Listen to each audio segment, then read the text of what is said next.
Assalamualaikum warahmatullahi wabarakatuh. Halo adik-adikku sekalian. Hari ini kita belajar tentang khalifah-khalifah besar pada masa dinasti Abbasiyah. Sebelumnya pasti sudah dipelajari bahwa selama 5 abad atau 500 tahun dinasti Abbasiyah ini tercatat memiliki 37 khalifah yang berhasil menegakkan pemerintahan negara Islam dengan adil dan makmur. Sistem pemerintahan dinasti Abbasiyah ini menggunakan sistem monarki, yaitu sistem kerajaan yang mana setiap pengganti kepemimpinan itu pasti berdasarkan garis keturunan.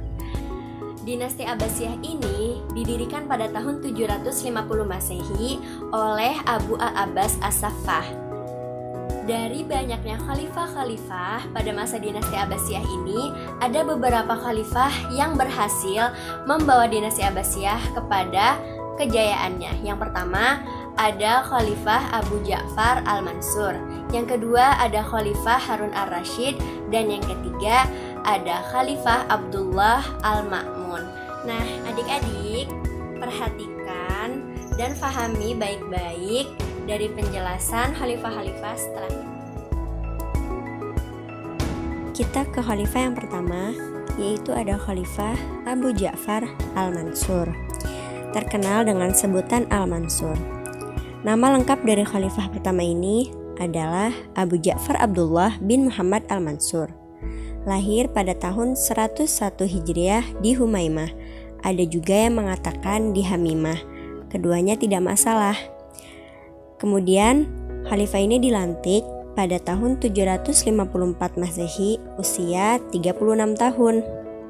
Dan masa kepemimpinan khalifah ini kurang lebih 22 tahun. Ada juga yang mengatakan masa kepemimpinannya kurang lebih 21 tahun. Tidak ada masalah ya dalam perbedaan di biografi khalifah-khalifah ini.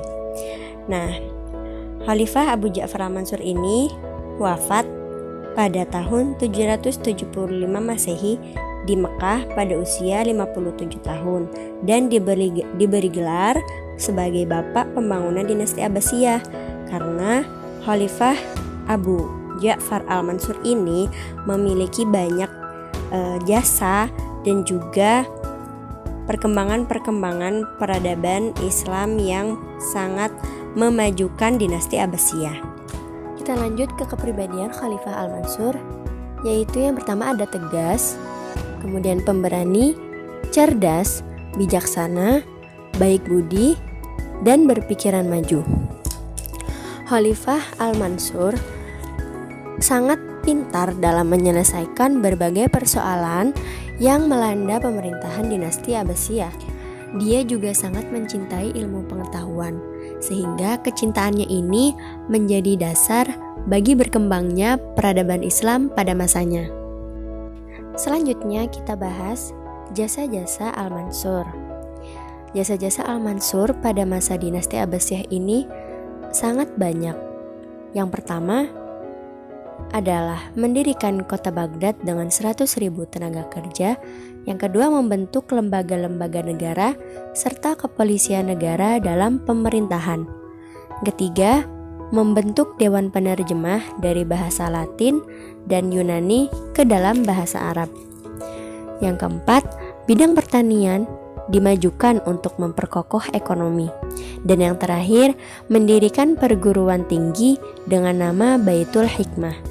Pada masa pemerintahannya, Al-Mansur benar-benar mencerminkan kepribadiannya melalui jasa-jasanya, mulai dari bidang ekonomi, pemerintahan, kemudian ilmu pengetahuan, yang mana pada masanya lahirlah penerjemah, pengarang, penyair yang sangat hebat.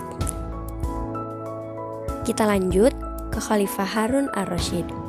Nama lengkapnya adalah Harun bin Muhammad al-Mahdi bin Abdillah al-Mansur. Beliau ini lahir di Rai, Teheran dan dilantik pada tahun 786 dengan masa kepemimpinan kurang lebih selama 22 tahun dan wafat pada tahun 809 Masehi pada usia 45 tahun. Nah, pada masa Khalifah Harun ar-Rasyid ini dikenal dengan The Golden Age, yaitu di mana pada saat waktu itu Baghdad dikenal menjadi salah satu negara dengan peradaban ilmu pengetahuan terbesar di dunia. Selanjutnya kita ke kepribadian Khalifah ar-Rasyid. Beliau memiliki kepribadian tegas, tidak mudah marah atau tidak emosional, dermawan, mencintai para ulama, dan juga rajin beribadah. Selain itu, Khalifah Harun ar-Rasyid juga senang membantu rakyatnya dan tidak segan untuk turun dan selalu mengawasi juga mengontrol masyarakatnya. Kemudian Harun ar-Rasyid juga melakukan penerjemahan buku besar-besaran dan kegiatan ekonomi dan keamanan negara yang lain. Selanjutnya, jasa-jasa Khalifah ar-Rasyid. Yang pertama, membangun bangunan-bangunan megah di Baghdad, tempat-tempat ibadah, sarana-sarana pendidikan, kesehatan, dan perdagangan, serta membangun Masjid Al-Muzakkaroh, yaitu lembaga pengkajian masalah keagamaan. Karena Khalifah ar-Rasyid ini sejak kecil sudah belajar agama dan pemerintahan, sehingga ketika Khalifah ar-Rasyid ini dilantik menjadi pemimpin, menjadi khalifah pada masa dinasti Abbasiyah ini, beliau sudah memiliki kecakapan yang sangat bagus dalam memimpin pemerintahan, sehingga pada masa Khalifah ar-Rasyid ini mengalami masa keemasan di zamannya. Dan yang terakhir ada Khalifah Abdullah Al-Ma'mun. Nama lengkap beliau adalah Abu Ja'far Abdullah Al-Ma'mun bin Harun ar-Rasyid. Lahir pada 786 Masehi di Baghdad, kemudian dilantik pada tahun 813 Masehi, dan masa kepemimpinannya kurang lebih 20 tahun, sehingga pada tahun 833 Masehi beliau wafat pada usia kurang lebih 46 tahun. Khalifah Abdullah Al-Ma'mun ini sejak kecil, sebelum berusia 5 tahun sudah diajari tentang ilmu-ilmu agama, sehingga pada waktu usia belia atau remaja, beliau itu sudah menguasai ilmu-ilmu pengetahuan, ilmu-ilmu sastra, negara, hukum, hadis, filsafat, astronomi, dan lain sebagainya. Kita lanjut ke kepribadian Al-Ma'mun. Sama seperti khalifah-khalifah sebelumnya yang memiliki akhlak mulia, kepribadian Al-Ma'mun juga diantaranya yaitu penuh kesabaran, cerdik, toleran, berwibawa, juga pemberani.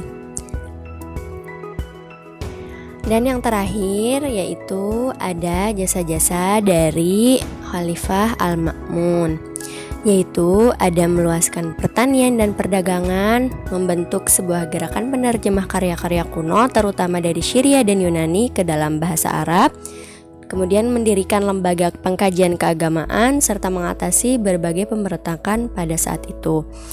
Jadi Khalifah Al-Ma'mun ini beliau membantu sehingga pertanian dinasti Abbasiyah mengalami perkembangan dan kesuburan gitu ya, seperti sayuran dan buah-buahannya, sehingga perdagangannya itu meluas. Kemudian di bidang pendidikan pada saat waktu itu penerjemah banyak ditugaskan untuk menerjemah karya-karya kuno ke dalam bahasa Arab, sehingga ilmu-ilmu pengetahuan dan juga karya-karya yang lain itu bisa difahami oleh para masyarakat dinasti Abbasiyah pada saat waktu itu. Alhamdulillahirrabbilalamin, kita sudah belajar khalifah-khalifah besar pada masa dinasti Abbasiyah ini. Kakak harap kalian belajar dari literatur lain juga ya. Misalkan kalian punya buku-buku cerita tentang dinasti Abbasiyah, atau kalian sukanya nonton, pokoknya gali sedalam mungkin pembelajaran dinasti Abbasiyah ini dengan kemampuan kalian masing-masing gitu. Karena apa yang kakak jelaskan itu masih sangat jauh dari sempurna dan mendalam itu. Jadi perlu pengembangan yang lain dari kalian. Billahi taufik wal hidayah, kurang lebihnya minta maaf. Wassalamualaikum warahmatullahi wabarakatuh.